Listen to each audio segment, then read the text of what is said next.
Okay so hello everyone, मैं हूँ कशिश विश्वकर्मा और आज हम लोग स्टार्ट कर रहे हैं अपना मैक्सिमा एंड मिनिमा। ठीक है, तो सबसे पहले ये मैक्सिमा मिनिमा क्या होता है इसको समझना बहुत ज़रूरी है। ठीक है, क्यों? क्योंकि आपकी क्लास 11th हो, 12th हो, ठीक है, IIT जेईई नीट बोर्ड्स सब में ये टॉपिक मतलब ऐसा तो नहीं आपसे सीधा पूछ लेगा मैक्सिमा क्या मिनिमा क्या, ऐसा कुछ नहीं पूछेंगे। ऐसा पूछा जाएगा कि एक फंक्शन की मैक्सिमम वैल्यू क्या होगी या फिर एक फंक्शन की मिनिमम वैल्यू क्या होगी, ऐसे पूछा जाता है। ठीक है, तो मतलब मैक्सिमा मिनिमा क्या होता है इस चीज़ को समझते हैं। सबसे पहले हमें पता है y equals to f of x. क्या कभी ये देखा है? ऑफ कोर्स देखा है, क्योंकि ये फंक्शन है। ठीक है, इसका क्या मतलब होता है? इसका मतलब होता है कि y हमारा क्या है, एक डिपेंडेंट वेरिएबल है। y हमारा क्या है, डिपेंडेंट वेरिएबल है, जहाँ पे x हमारा क्या है, एक इंडिपेंडेंट वेरिएबल है। क्या है? एक इंडिपेंडेंट वेरिएबल है। और जो हमारा f है ये हमारा एक फंक्शन है। f जो है ये हमारा एक मैथमेटिकल रूल है जो रिलेट करता है, विच रिलेट्स टू वेरिएबल्स।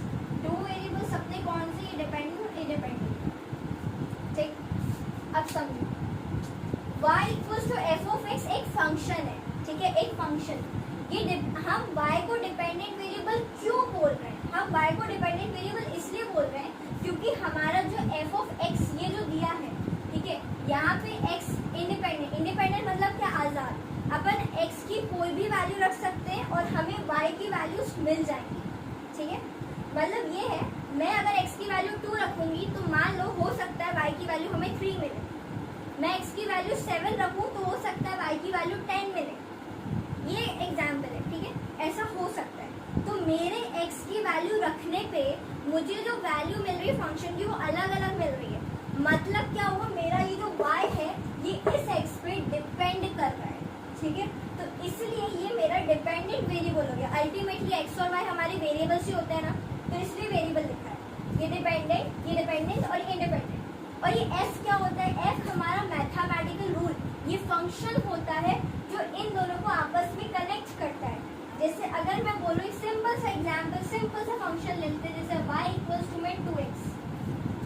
अब मैंने x की वैल्यू 1 रखी तो y की वैल्यू कितनी मिली? वेन जब हमने x की वैल्यू 1 रखी तो y की वैल्यू 2 मिली। x की वैल्यू मैंने 2 रखी तो यहाँ पे हमारे y की वैल्यू कितनी मिली? 4। 2 × 2 4। ऐसे अगर मैं x की वैल्यू 10 रख दूँ तो मुझे y की वैल्यू कितनी मिल जाएगी? 10 2 20। ठीक है, तो मतलब मेरे अलग अलग वैल्यूज रखने पे फंक्शन की अलग अलग वैल्यूज मिल रही हैं। और ये जो मेरा 2 × x है ये मेरा एक रूल है। इस रूल के जरिए क्या हो रहा है, x और y जो हमारा डिपेंडेंट वेरिएबल और जो हमारा इंडिपेंडेंट वेरिएबल है वो दोनों आपस में कनेक्ट हो रहे हैं, लिंक हो रहे हैं, रिलेशन बन रहा है दोनों के बीच। तो ये मेरा रूल होता है। अब रूल जरूरी नहीं है एक पॉलिनोमियल फंक्शन हो। ठीक है, मैथ्स में आप पढ़ोगे कि polynomial function, algebraic function, logarithmic function भी हो सकता है। मतलब कल को वो y equals to log of 2x भी बोल सकता है, कोई भी फंक्शन हो सकता है। ठीक है, बट अभी हम उतना डिटेल में नहीं जाएंगे, ये हम कब करेंगे जब हम मैथ्स की बात कर रहे हैं। ठीक है, मैथ्स में हमें मैक्सिमम मिनिमा आता है in the chapter application of derivatives. ठीक है, तो वहाँ पे इसको हम बहुत अच्छे से डिस्कस भी कर लेंगे और तुम्हें समझ भी आ जाएगा। ठीक है, तो अभी हम लोग बेसिकली बात कर रहे हैं maximum minima physics point of view से। ठीक है, तो इसको देखते हैं थोड़ा। ओके, सो वो ये वाला अगर नोट करना है तो आप वीडियो पॉज करके नोट कर लेना। ठीक है, अब सो तो ये तो मैंने बता दिया तुम्हें एफ ऑफ एक्स फंक्शन के बारे में थोड़ा सा बता दिया मैंने। ठीक है,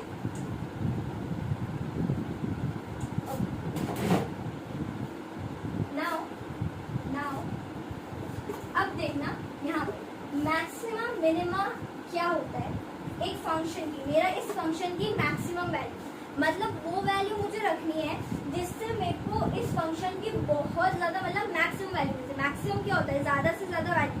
मतलब इस फंक्शन की इससे ज़्यादा वैल्यू अभी नहीं हो सकती, तो that is your maximum value. And function की कम से कम वैल्यू को ढूंढना इज माई मिनिमम वैल्यू।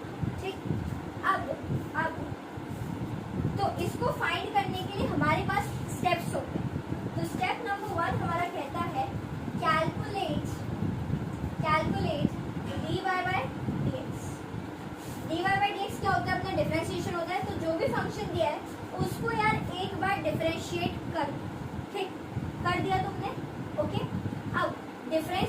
जो कर दिया है, ठीक है, अब हम उसको क्या करेंगे, जीरो से इक्वेट करेंगे। क्या करेंगे, जीरो से उसको इक्वेट कर देंगे। So next upon dy by dx को जीरो से इक्वेट करेंगे। जो मेरा आंसर आएगा, देखो मैं डिफरेंशिएशन करूंगी उस फंक्शन का, एक आंसर आएगा। अब उस आंसर को जीरो से इक्वेट कर देना। तो अगर मेरा फंक्शन x के टर्म्स है, मुझे x की वैल्यू मिलेगी, ठीक है, तो मुझे यहाँ से x की वैल्यूज मिल जाएंगी 1 और 2। अब बच्चों को ये डाउट आता है कि यार 2 क्यों, क्वाड्रेटिक तो था नहीं है जो 2 वैल्यूज आएंगी, 2 क्यों आ रही है। टॉपिक देखो, टॉपिक क्या पढ़ रहे हैं, मैक्सिमा मिनिमम, मतलब फंक्शन की 2 वैल्यूज आएंगी, ठीक है, मतलब एक वैल्यू वो होगी जो उस फंक्शन पे पुट करने पे मैक्सिमम वैल्यू देगी, और एक वैल्यू वो होगी जो उस फंक्शन पे पुट करने पे हमें मिनिमम वैल्यू देगी, ठीक है। लेट्स सपोज अभी के लिए मैं मान लेती हूँ कि वो मिनिमम वैल्यू जो होगी मेरी, एक वैल्यू a मिला, मान लो यार एक आंसर a मिला, डिफरेंशिएट करने पे एक आंसर a मिला, और डिफरेंशिएट करने पे मैंने डिफरेंशिएट करा, जीरो से इक्वेट करा, तो एक आंसर a और b मिला। अब इन दोनों में से मुझे ये तो नहीं पता कि कौन मैक्सिमम है कौन मिनिमम है। अब तुम बोलोगे हो सकता है कि पहले वाली मैक्सिमम हो, दूसरी वाली मिनिमम हो। ये किसने बोला, ये जरूरी है क्या, मतलब कि जो पहले आ गए वो मैक्सिमम, दूसरा मिनिमम, ये भी हो सकता है, ये भी हो सकता है। किससे पता करेंगे, अब उसके लिए आ जाओ थर्ड स्टेप है। अब अपन को उसको क्या निकालना है, D square by upon D x square, इसको निकालना है।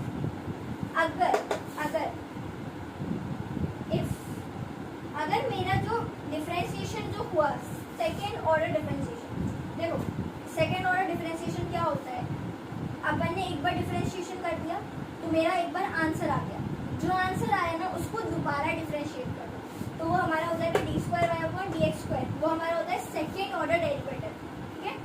डिफरेंशिएट किया, करने के बाद क्या करोगे, अगर मेरा आंसर नेगेटिव आता है, अगर मेरा आंसर नेगेटिव आया, मतलब जो फंक्शन का जो मेरा मतलब ऐसा करने पे आंसर आया वो नेगेटिव आया, तो इसका ये मतलब है कि देखो अगर मैंने मान लिया, अभी के लिए मैं सिर्फ अभी के लिए मान रही हूँ, जरूरी नहीं है कि इसमें ही मुझे मैक्सिमम मिल रहा हो। मैंने माना कि जब मैंने x की वैल्यू को a रखा तो मुझे फंक्शन की वैल्यू मिली नेगेटिव, ठीक, और फंक्शन की वैल्यू नेगेटिव मतलब then x equals to a gives maximum value, क्या दी उसने, मैक्सिमम वैल्यू, ठीक है। और अगर मेरा if D square by upon D x square अगर मेरा पॉजिटिव आ गया, और ये कैसे आया, अगर मैंने इसमें जो वैल्यू पुट करी वो मैंने x की वैल्यू मैंने b पुट करी इसमें, और उसको डिफरेंशिएट भी कर दिया, मतलब पहले डिफरेंशिएट करो फिर वैल्यू पुट कर दो, ऐसे ही करते ना। देखो इसका मतलब क्या होता है, पहले आप उसको डिफरेंशिएट करो, डिफरेंशिएट करा, फिर बाद में उसकी b में मतलब जो वैल्यू वो पुट कर दो, वैल्यू पुट कर दी, आंसर मेरे को पॉजिटिव मिला, पॉजिटिव मिल गया, इसका मतलब है then x equals to b gives minimum value। अब यहाँ पे थोड़ा सा बात समझने वाली है कि मैंने इधर पे क्या बोला है, ठीक है। मैंने बोला अगर फंक्शन की वैल्यू, अगर यहाँ देखना, अगर फंक्शन ऐसे लिख लूँ, ठीक है, फंक्शन अगर नेगेटिव है तो मैक्सिमम वैल्यू मिलेगी, तो क्या मिलेगी, हमें मिलेगी मैक्सिमम वैल्यू। अब देखना, अगर फंक्शन हमारा पॉजिटिव आता है तो हमें मिनिमम वैल्यू मिलेगी, क्या मिलेगी, मिनिमम वैल्यू मिलेगी, समझ आया, ठीक है। तो ये होता है। अब क्या होगा, सिंपल, अब तुम जैसे कुछ भी क्वेश्चन सॉल्व करोगे तो तुम्हें फंक्शन की मैक्सिमम वैल्यू और मिनिमम वैल्यू निकालने का ये स्टेप्स फॉलो कर लेंगे। इससे हमें ये पता चल जाएगा मेरा जो गिवन फंक्शन है उसकी मैक्सिमम वैल्यू क्या है और जो मेरा गिवन फंक्शन है उसकी मिनिमम वैल्यू क्या है, ठीक है। एक बार समराइज कर लेते हैं, बहुत इजी है। सबसे पहले क्या करना है आपको सबसे पहले डिफरेंशिएट, जो फंक्शन है मेरा इसको क्या कर लो, तुम इस फंक्शन को पहले डिफरेंशिएट करो, डिफरेंशिएट कर लिया, उसके बाद जीरो से इक्वेट करो, वैल्यूज मिलेंगी, अपन को दो वैल्यू मिलेगी, एक होगी मैक्सिमम, एक होगी मिनिमम। पता कैसे करें कौन मैक्सिमम कौन मिनिमम? उसके लिए दोबारा डिफरेंशिएट, जो आंसर आएगा पहली बार डिफरेंशिएट करने के बाद जो आंसर आएगा उसको दोबारा डिफरेंशिएट करना। डिफरेंशिएट करा, फिर उसके बाद जो x या फिर जो भी वैल्यूज आई थी तुम्हारी यहाँ पे, उस एक एक को पुट करके देखना। तो मैंने मान लिया जब मैंने x पुट किया तो मुझे मिला डिफरेंशिएशन का आंसर मिला होगा, जो भी मिला होगा, मेरे को मतलब था साइन से, मुझे मिल गया पॉजिटिव, मतलब फंक्शन की वो मैक्सिमम वैल्यू है। मतलब जब मैं x की वैल्यू a रखूं तो मुझे ये मैक्सिमम वैल्यू देगा, और जब मैं x की वैल्यू b रखूं तो मुझे फंक्शन जो आया उससे मतलब नहीं, जो आंसर आया उससे मतलब नहीं है, मुझे उसके साइन से मतलब है। अगर साइन पॉजिटिव आ गया तो मतलब मेरे को मिल रही है क्या? Minimum value of that function. ठीक है, तो ये इतना ही, और ये एक तो मैंने शॉर्ट में लिख ही दिया है तो इसको आप देख सकते हो। ठीक है, ओके, सो नोट हो गया हो। ओके, सो अभी के लिए इतना ही। ये वाला टॉपिक आपका एकदम क्लियर है, इसको बस 12